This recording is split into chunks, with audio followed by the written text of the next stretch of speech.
horizon todola longtemps mieux de gna monsieur me galien costume et de jona horizon ya gbefa de peacle contingent les etevie enye se etevie be yo agato nya vivi una mi kude la mese pe nya onti e la bena na nye kuro mi le la mese mia mi ate odo he na mi pe du afon ko gbe de popo e be gbe ami ko amepepe o le mi agbo eye wa de mi mo na mi kude hépatite peut domti hépatite peut doa ikia godo odo teye oduna e pon keke nui poletri andria pon keke bla bevo enya le epesia pemea yoduna ne pe nkeke oduna nku nkeke nui akena mo kekena edoya ke webegbia mia anon ne pe do anti tohe akonu na mi kude enti meka mi ko egbia mi ko apoto amenu di Kofi Augustin enye Dokita, allo infirmier, le contingent, le TG, et le mianti a de nous monami coude, journée mondiale contre l'hépatite, et toré, tanya kemiao, nia cause diagnostic et prise en charge des hépatites. Nous kawe ria, ago, do, aleke odo a disciple, do lele akwe bokpokwa, et apoto. Amenu di Kofi Augustin a de nanimi ase que amapepe nye wezon lo yo apomoto les vieux ils savent de ya le dodi lo ah yes lo e kaji be msi anu le nyu le kondi gara mi da pele ma o ape kaka ya pa amapepe aba gbe mani ese keke agodo edo nkeke tokiade ani ude mo keke na agopo doya mti mejibe nepe nkeke nyima akonu kurentina mi vire ne kaye ojoa ebe jeunesse mia seto gbo e tadojin kantie odon keke yadoa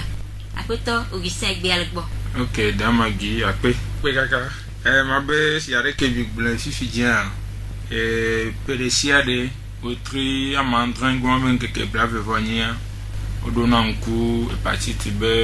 e dolele aji et asoso vovovo ou dokita la médecin be organe ke pona la médecin be nyabole ye ko ni ama OMS do da nyi be ono demble so are ko la te he money are ke pe do abano kaka le hia me en glo be ko dole ko pele ke be kekele o da nyi wa do le ko wona nya sugbo kekele non tokum yo pona do ko lo ahwa de ke be do antiare de kebele yido ele didia menene kelele do ele didia me ko lele ade e o tele jagbagba le sauver o le po la médecin le po la médecin ade atike ke o le zana wa mlo donyon do wa gba demble be ko atike ke o la gba te obe wa te pero anti wa te po hayo kudo de ko la obe amebu ngba tele de kebe do ako na gbo be wanti e OMS va do ani be la nyon hépatite B doya que blena la menti yanglon be ho va ya sona vevere ne kaka wa mi bon mi dode ke dona modare ke kaka wa va ko be la monti voa peut-être analyse abe o ke hona tia ya monte wona wa kaka la wanya be la merentia o blenu sugbo le nti va yivo are ke be le do moda so gapopodo va ya yo va do are ke be teke anyiro nkeke ale yo ba do ya ye mema wode na mi taroji nwata mi eseto apeto Augustin gbo ma no edi zerika ma biobe hepatite nka onye kun mi eseto gbo eye homovi kawele okay ngba pe zerika hepatite ne mi ademe nya benyi akobe edo nya be la me nu le vuvuvu agua etale mi abele wona dosugbo ene ade kebe agua batia yo yona be hepatite banu kantie dore be nyoro ale nkulenti o parce que agua e wona no sugbole nya pelam e do na sugbole si ina do ke ba gua tia e se nti ko ni ngbate wona ade ke be do nyoro bodo nu me agua ne me dum nde pepe ke mi duwa atike yo endudu yo nde pepe ke mi gbedu ko e to na agua mi agua e trona ade ke be no eke hiane lame nyame ke hiane lame be la de rora lame eke mu hiwa be la na be milate deto ka flan godo me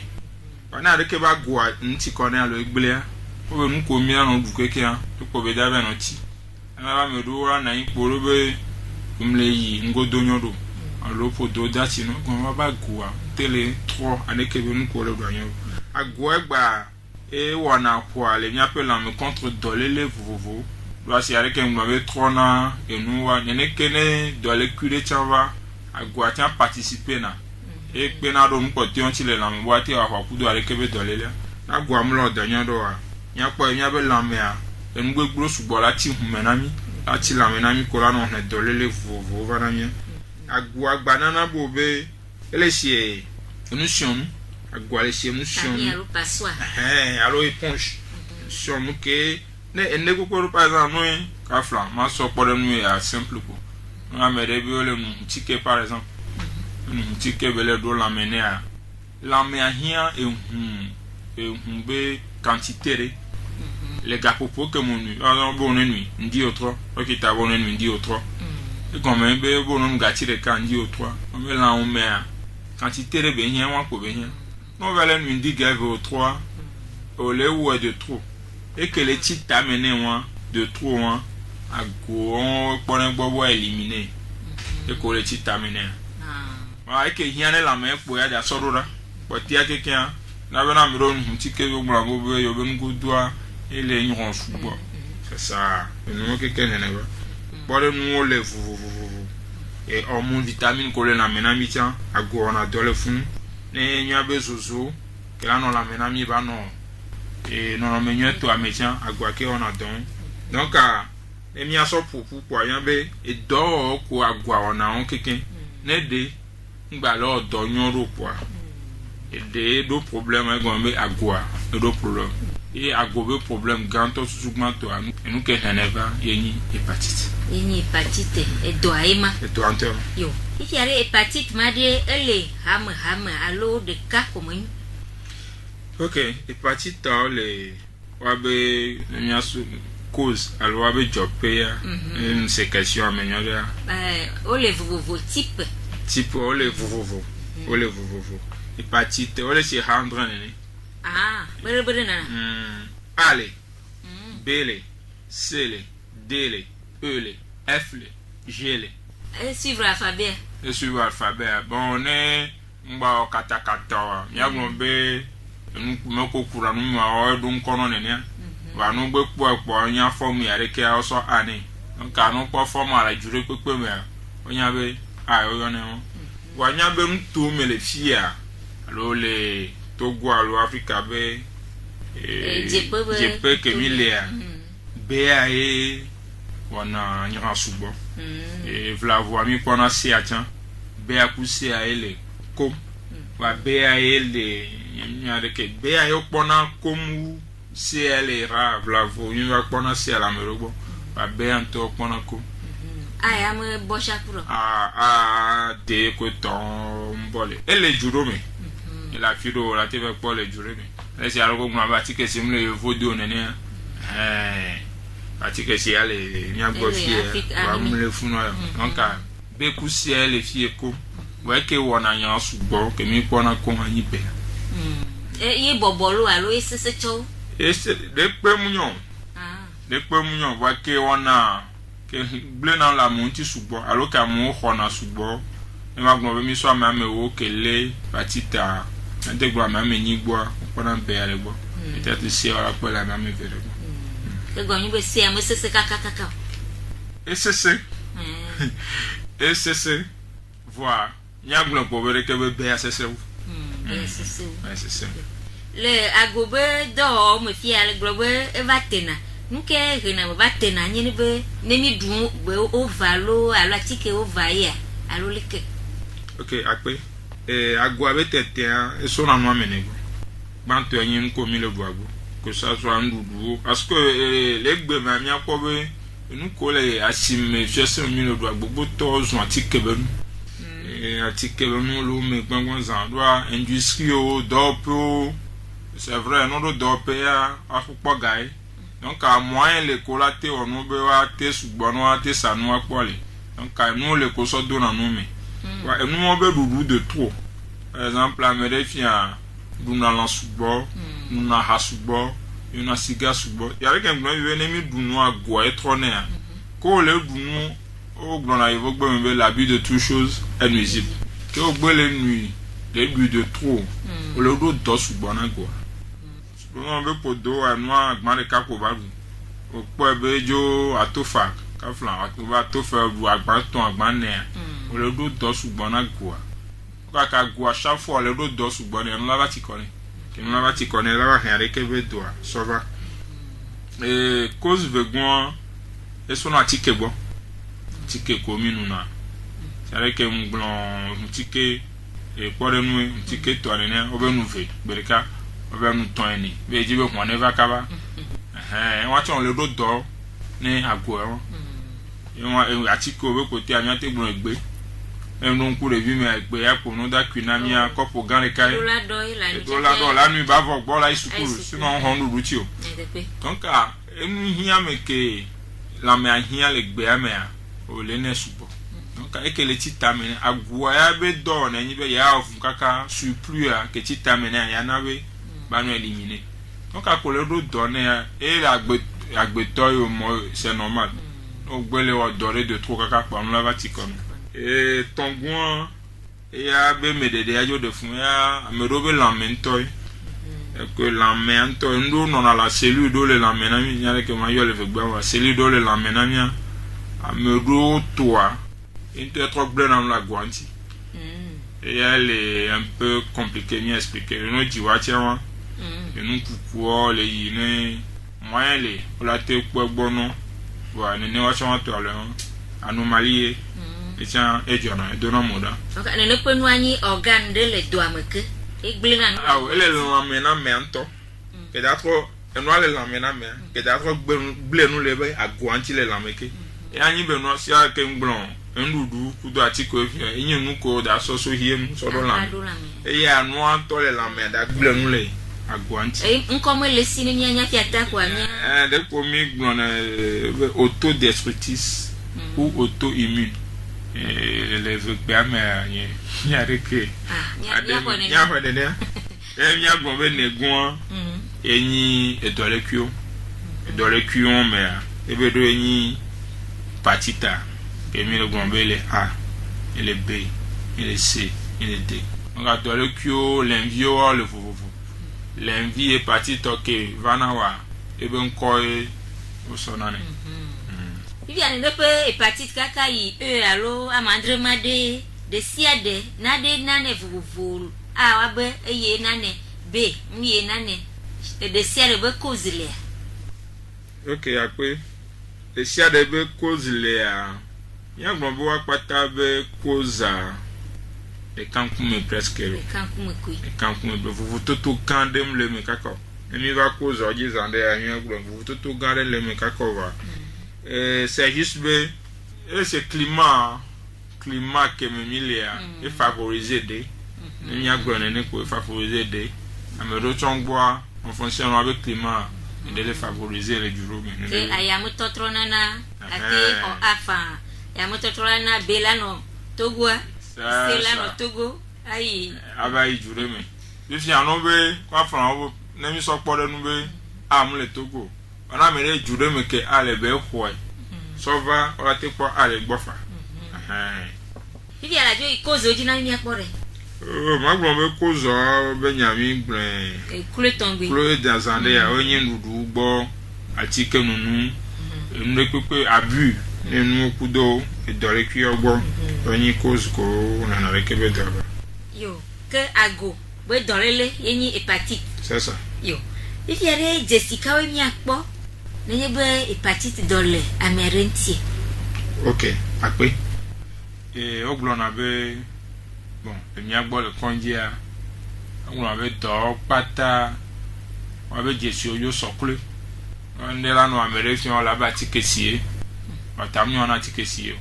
nti enu ko nda gblon fifi jenbe o hena e wa nyi Jesi ko pona nyi hépatite de letokpo agbate ku ele dobu mi wa ne mi an kan do jibe hépatite ya ipo yin be nenu ale wo kwa fa konji bone dokita be nu ya de kele wo ya na lisko hin la bio na lizo be yo me ola do kaka ne jibe hépatite a on hépatite o atike si alo do ereke donc a ma ye jireke o na mere gbo ke ejeji pa sande ko le atike si sande ko le atike si alo sande mi na do re fie typhoid donc ali ngo bedo c'est ça et donc ay ngo bedo amerike le areke bedo a ejeji ya mo gbo mi la te o susu be peut-être hépatite le gomene areke be no on analyse a hépatite la beneti am ti no ti koni kaba enu vire kwa am ti koni o do vire kwa am la ti koni et tongon le nu su gbo amero gbo na na bo ngbado na sesele l'Amérique e gbodo don be kote alo wa be nu su be nu gbate ba sina tenyoro no tabu no subo alo zozo la no va no ejeji ro nglo san ba gbo na na be zozo kele la mena mi anona no menyeto am no kan ngba la do nyoro a tanto zozo la ba no tanto la didi amero a npopo a jina ru nkuvi jino na ko ngbate ro na nkuvi be problem mero a don melano do alo poto la datino mero nkumela no do mero tala no do sesere le nyon do gbo et agba no nsu gbo si mi ran de be bouffer de chaleur mo gbo we nyon no da do menopause la ni menopause de do batiti tan hena ade kebe no aba nu melano ve no ntin le gbo san be jesi do le ko la ba de atike si e wa kwa tabu a mezozo ko ton atike si be nu ke nu melano ve no la me pata e jime kwa fiu pata la no ve enu ma no nya dudu na o nti la no zande kwa nti fi o kuri keke di la bo enu atiko wa egbepo ne nti la no fi o e ji la no po no e ji ale no mama na ji la odo a ono la no se to ke be ji ala odo a flanko na yin le funu ke ji o le po a ono la no se e ji ale po le se be le di a problème le on la ikonju wa ko gbono problème le gazé nous godoa soit la no yin esidede alo era no sem donc a cramp ko to nous vuvon mi po gestion la meregboa nya kan fe kababe ne ikonji ne wajiji opora be nkele areke be no ro Nyaselo apotokle aponomie kajibo miele nyasen kude hepatite agopo do ya nti polepi Andrea pongeke la vo enye repesia po me na aba obodo ne no po do anti le keke amagodo eye apoto visen infirmier le conjugal le tevie le no mo denami na nyara le nyasi amajizi memia na mikanya te abia nyasekure ne no po wona ya nti ifiade do ale le blogesio de wate kwara magboa okay akwe mo mi anda yi mo nu vovo ko yo hoda ma nya so e keken sele ka mo nu vovo ke jo hona de kebe do ale mo nu gbanto e do be nyo hona la megbo e akwa na le no bi onti ya risk lebe la tebe no mo nu gbanto eyin ehun e ko do do me e mo anenu lanu no ndre si amea be si o chan en même temps la te wa le kebe do demi gbon la bo yi da pape da tompe ko toye abia no me ango e do la merenti le nyan la te hore kebe do et puis e do ave ho gbogbo to wa monu waji o hona to ko lo mo be gododo e ve gwani etan mi ada do la merenti e amaso oyoyo ni nyabe jilo no jiviton neve wa be broso wa me kolonwa alo o brosio amesia metone no nyeto na mere so brosa kolon me e aflan me wa bini le so de no dia chan so kolo e do la mere nti lo ame no dia la te ho sa te ho la mere da dupu e pu atonu mene hu o darevo da bo yin be tan me la te ho hu la te ho et peut-être on son cousson yo qui sinon non Anthony Kwabe échange de étant le fou on a été refait allo ami adouami de violena allo yano allo nya d'adore le dacon souvent on nous veut condamner à me boduna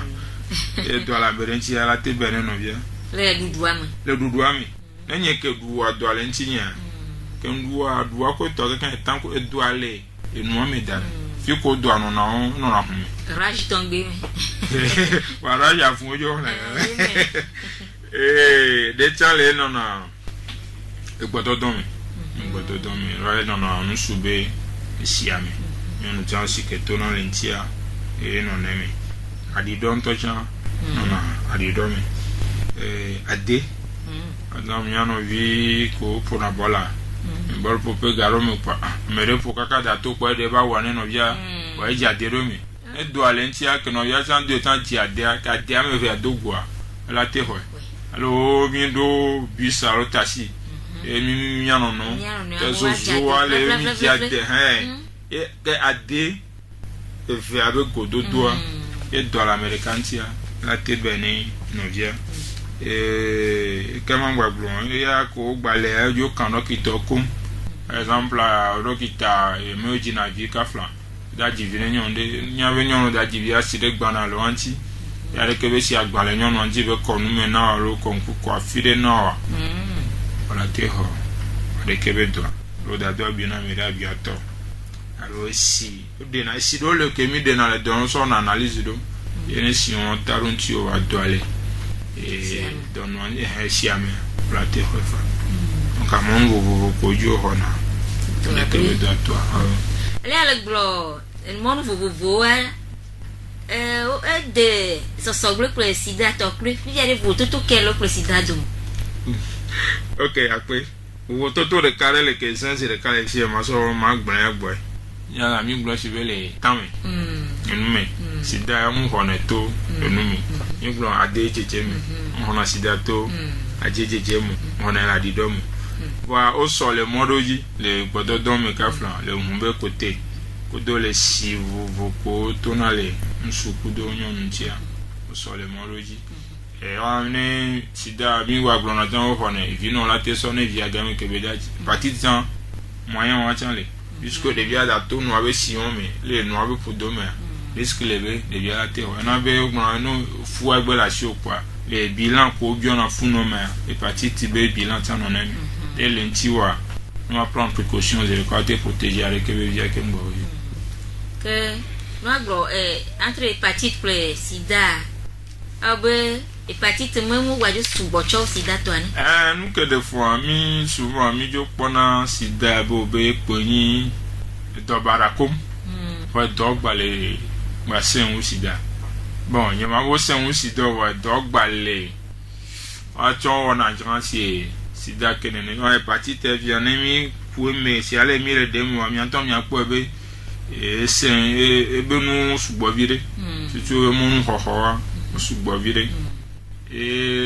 afi ko gba sɔ le vi ɖe nyi be mi kpɔ va wɔn dzi o va fa côté traitement ame ɖe lea do abe dada presque eku sida wo sɔ vi ɖe wa mi la va dzi zã ɖe. meka ko ele la dɔme ya agobe do aɖe meka ma te le. ame ɖe kpekpe la te le agobe dɔ. nyawo. gobe do ame ɖe kpekpe la te le mi gblɔ nu ko nene va zã ɖe ya nugbe le wa ɖo dzi o zã ɖe ko o se ta ŋkɔ gbe kɔndzi yi o va prépara ma to asi adzi veve ɖe be atike ɖe kpekpea ne wòle notice adzia wogblɔna be fait indésirable para kudo agoa nyi na sugbɔ be ne wòle nu para sugbɔa egblẽna le ago ŋuti para tia be fait indésirable alo ɖeka ɖo para sugbɔa gblẽna le ago ŋuti. wàhùn gbèsè nu gbé gbɔtsɔ afi ɖe koa. wa para ye efe tɔn ɖo nu na ne ŋutɔ nya ze ɖeka egbe gbãgbã zanunu gblẽna le ago ŋuti aha gbãgbã zanunu gblẽna le ago ŋuti siga gblẽna le ago ŋuti agbe manyɔmanyɔ nɔnɔ ɖe kpekpe ya kpoa eda gblẽm le ago ŋuti parce que nu ɖe kpekpe ke le ɖo lãme ya kpoa ele to agoa me ke ŋugbe va le asi ke va ya. le ke bedzo wɔna ne nye be ame le voa le ke be wɔna ɖo sɔ manifestation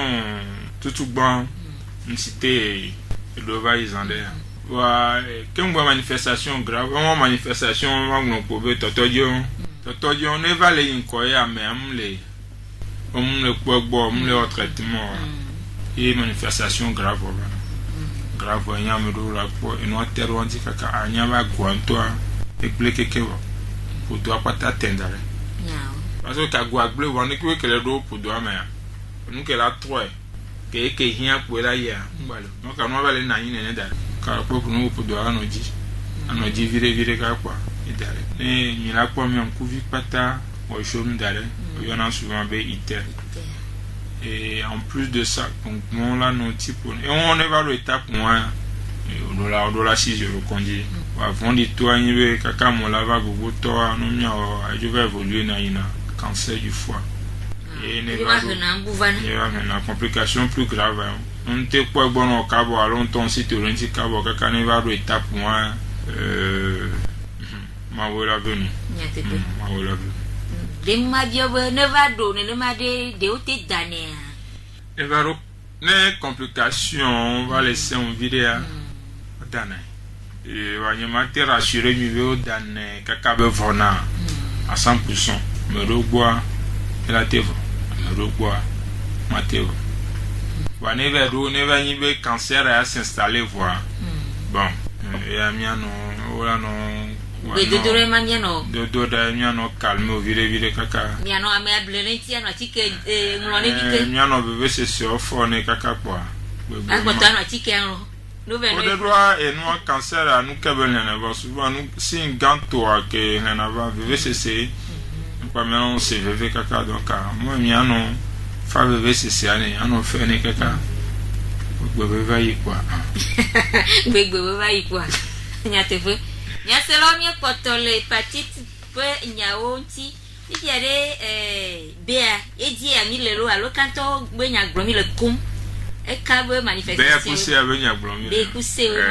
o be manifestation we ma c'est ça yede akpe ifiade nene ko duare ne mavala mode abota sisirele oko khena mona dualo khena mone OK akpe ma gbon po mi da le prévention tout grand toi enyebe aller bener de ko akpodo ko gbonyore nous gbonbe l'habit de toutes choses est nuisible nous dado ahodanu ni pepe ko dawa wole no menyo to mi be gba bizo wa ahanto ko gbona be alcool ko esika nous faisons hanana ni te duna mi ren no ahari fi la tia dua kula lo no de yo na bere apéritif nyanto mi yo na ba e ya mo glem de kore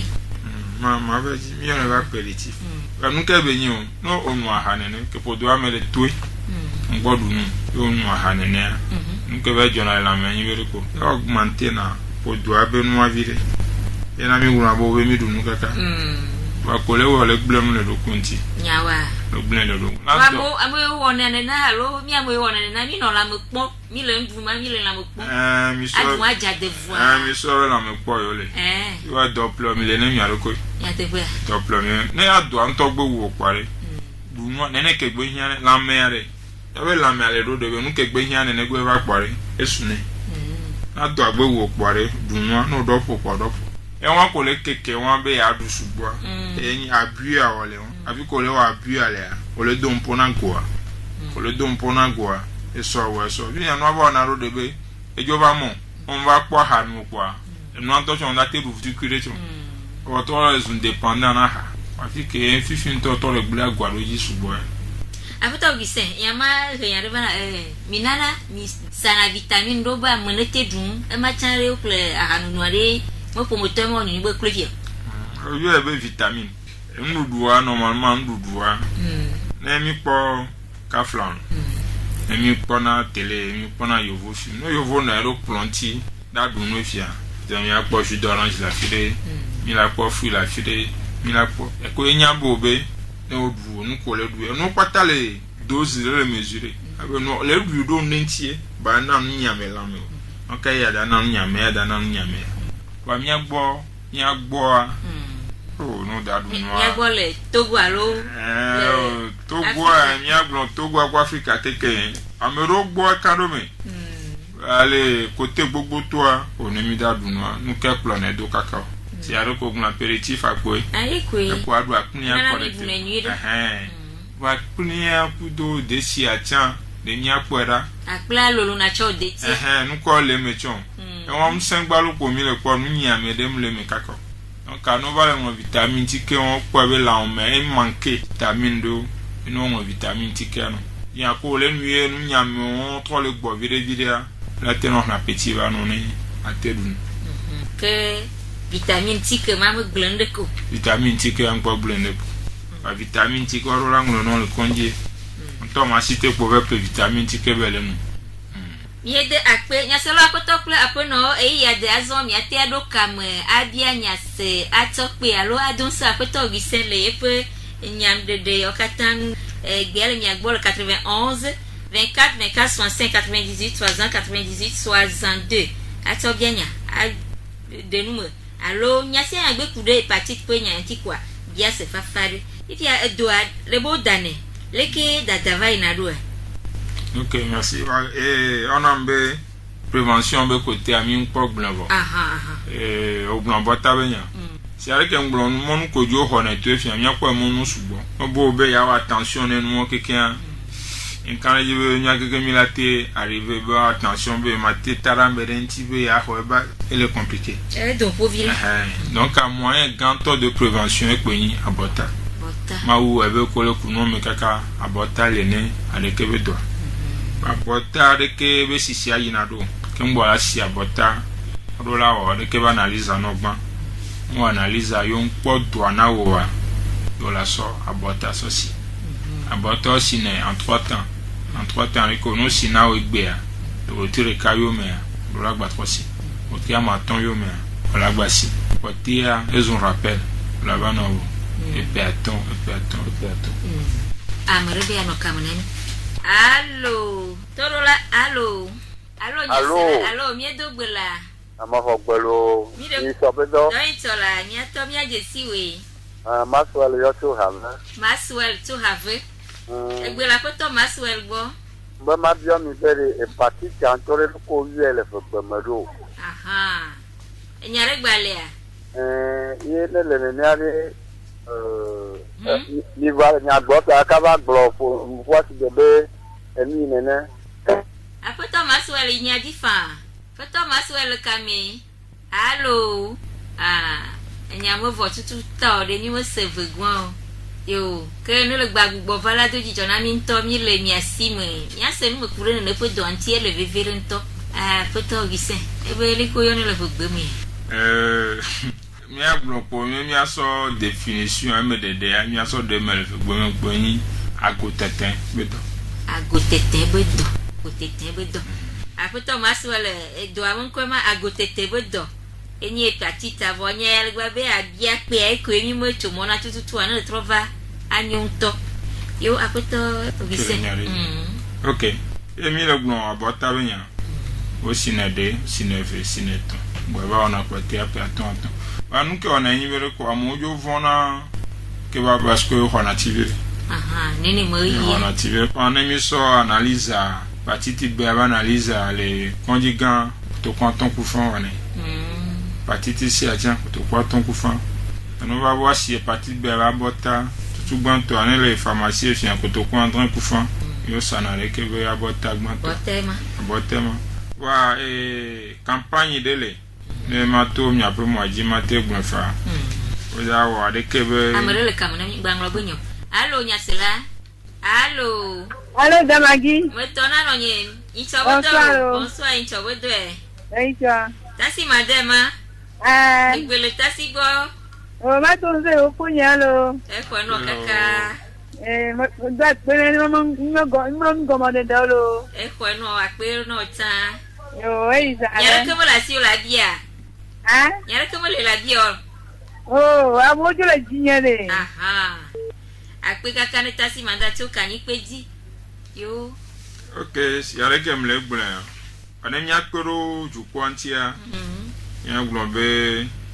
dokita infirmier ko infirmier ba ha soso le jiame odo dani ko le wa de kebe doto kwa odo abota ole wena jukwa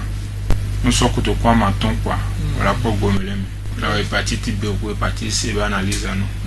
wala si ale ke ba bota abo de ka 30 juin ba yi ni so 4 août agbada OK o lancer ba yi on ambele yabe kapo moajin to ja mi le blon donc egbe o le ngomranu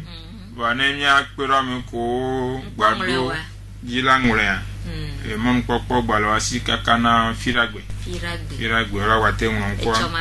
e choma no me wa sofira gbe ya nka nko boko anro chafi wa teva a ododo po nke be nya nyi bereko hasoso kele wa rekebe noa no kwata mi igabe nya ale nde tae fi no la wo no normal ami gogo 20000 no la we kwata ba no 5000 la odola ton nko la so adekepe no me odola nya nombre ke oda no na yo la don no o ma te va don quand de quoi va don garde ya mu tu kule va ezun feno ento mi ale jo amele am le nyona mere ko ezun feno ka ntie o pe obje so me si am gbobe ate va ngon ko akaba ameko si tugban to a 30 juin va ya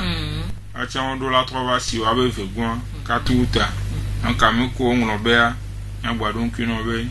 ka fira gbe aja gbo ba ngon ko wa to ko to ku fe pa ona so wa ngon ale kebe nko ile pa me numéro a ni le numéro cha yo gasia ga OK ape afoto gi se fiere ne fe nua le bloque kem de ne mi ja wo ya le kade emwe popo na memele o na campagne fatai mo vane e kentie ya mani fatai bele wona ne sida to ne OK ape ya glombe kemgbo we sida be dodo pa ku do ba ti ke ko to geken la ni fata toto jam no ne no to jani mi ngodo me vire va isanya ko be am ko rere ke be do ba isan ke ngbara ko go me la ti ke me ka be nyai ati ke honati o plene le nkeke da nyi de sida be do anti pesia po kuneme biona don mo kaka ba nyi be gbe me o va le wo dodo pa fata le wo ati ke acha fata wa hepatite to a mi npodo funu wa agbagba ke adekebe hasosoa wo anyibe ba wo na movoa wa kwame le de à peu près 20000 là wa didi va koto kwa maton ne ameko gamlo tele wo wa te pogomele 91 24 24 65 98 60 98 62 abianyase atokwe adonsa fotogi sen menye infirmier doyola le contingent le tebie le mo de nami kure ne pe agotete pe doya mti ifia edoa o danero mi wo prevention ya ro kure e o dane leke mi jo danero e mi kona mo bona ne pe do agbona wa leke be ina do OK ape in bronzande ava iklove e partie be do akudo be ya chalo sida be do avec traitement nde ka be ni presque o ka be ni de kalio ibe no po hepatite B e do anon fifi jen ke mi le fi an dodo po vovo gbale ko do la dodo po yo me ngbo la gbombe c'est vrai be do alenti over pour le traitement non do alenti over au mon traitement voilà sur régime ko ya dokita ogbale ya pe to bo gbale ko pona ekebe to ntikom ya gbenyu wa be do o pona le ntiko donc traitement no bo rola traitement et nous baignons là à vie si balé que sida to aller là no ticket ni patite to atien ticket baignons nous na vie a vous toto que les manibe et a ba ticket au plenai au plenai patite to et au plenai voilà sida to ya ola no et ani cadeau ouais patite to on to là non plus ouais traitement baignons là no toute ta vie donc puisque virus ya ni be da u do aller là ouais da empêcher doabe ba jireji ele la me yawo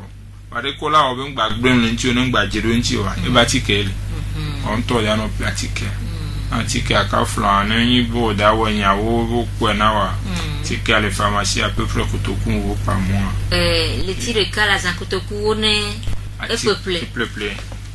le tie gba ko le be appliquer kotoku ene ko plan no kaka na gbegbe ke atako ko la ba ba va mo be ga mo ba la si wa lo edo ajo va je wa mo no re gbori fique moi de foulée et yo va je wa me no gbo e la va mia pore mia wedode e la va ya mia negbe va po mia pore ke ba yiba SOS solidarité yede akwena foto gise bena ale ogbele lekeke ole no gbe po no eye le ni amono ton gbe kwa yo apogbo awo ifia poletria dira ko nkeke bravo vo enye ne pe nkudoji nkeke ni akoko mona edoya leke agbagba ka mi ja dele mi foto go jo mo na mi to he nkeke die Ok, pone biabia. On veut biabia on peut virer. Toko jwa mais jozum. Ya peto gombe. Allo magro chevie, chevie le l'état. Chevie mele. Donc bon, comment finir mien comment te blanc les y avait côté à que au mieux mia te wa. Une campagne qu'on a lancée au milieu. C'est vrai, mais tu as dit,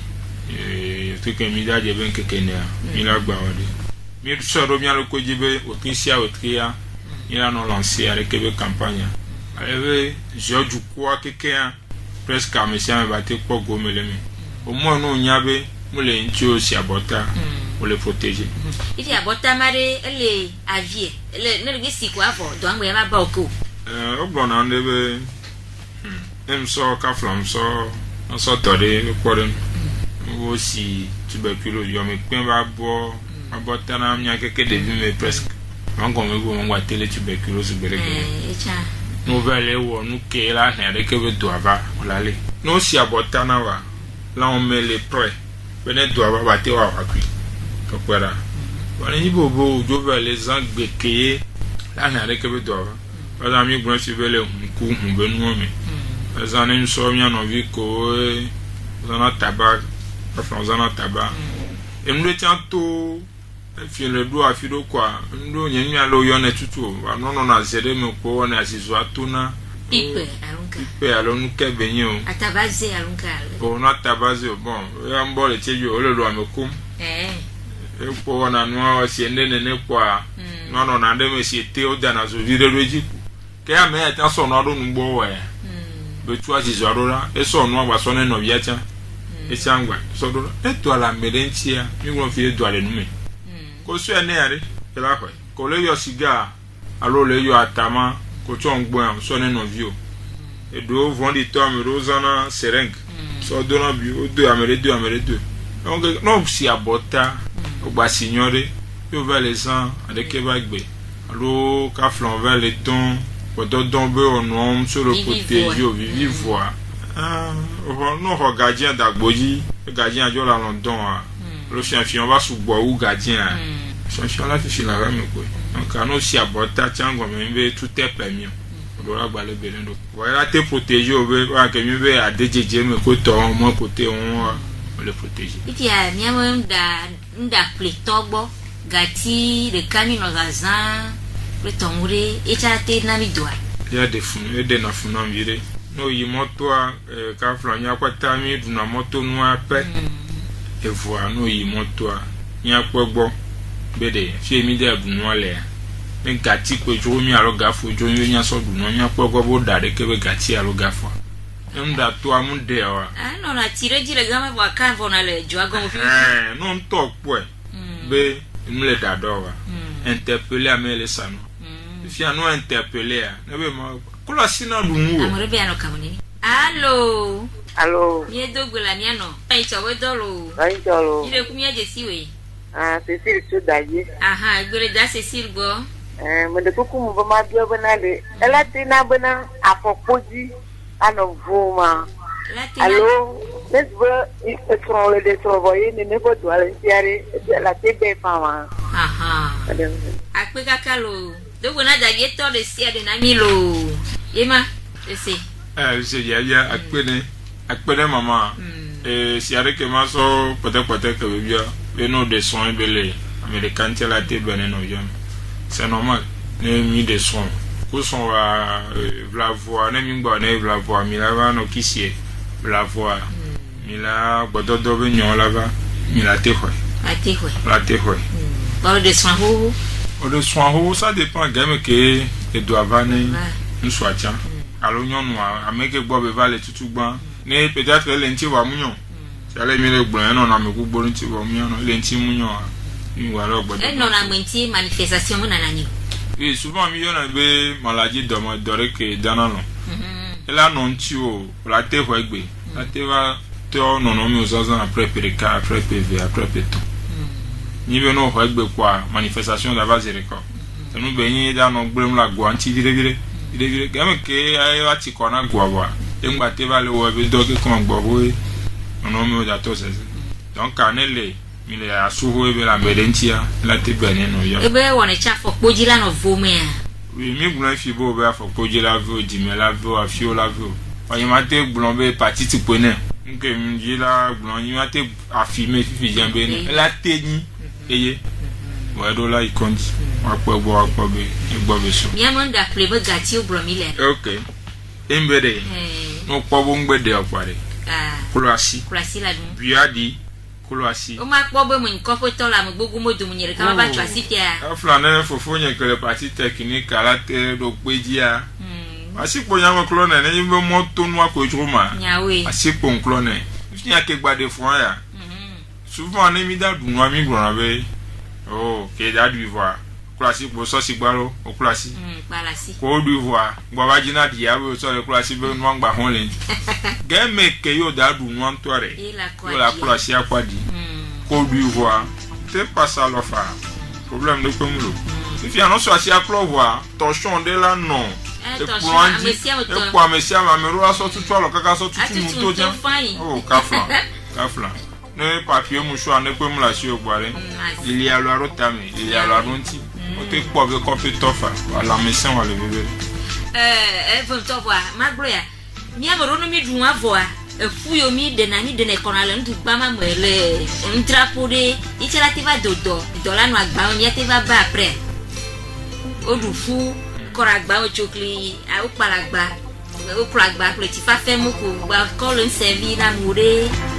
doma no ma mure na nye ba mre nye doma le la du fu akore agba mo oui ke be du fu akore apo itata ronti e la gba mi en mo ti mo amenu da du na pa fi ko da du no le nem dem le nyoro interpeller ndato amodu nu vo apasa agba mi wa kula agba kwadi kengbo apase gbo agba sanu budo apase menene poko wale sa no nto ojo bonu a bon e ale jigae wala me senwe ko do la adia una do afa mo kula kwadi nyoro ya ko alate okay ede akpe fifere nya to here la na sira ko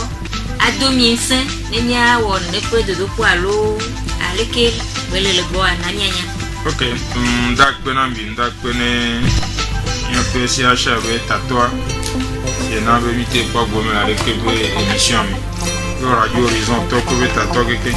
nunca ma gnon ju ko ni vere ko patita do de beni e do de bengle na nusu bola menti ke mi bla la non ti o ba mdanyo ono menyo to enyi be ngba to te kaka be nde baba wo yi ke ngbo ya ba ko ra be le yin ele si dabe dole ngba to de baba teru nji kengbo la vonto gbele kwa gavire kwa fa de kebe dodo kwa ejila ya teki la mpo ala ya tesi la mpo do ragbe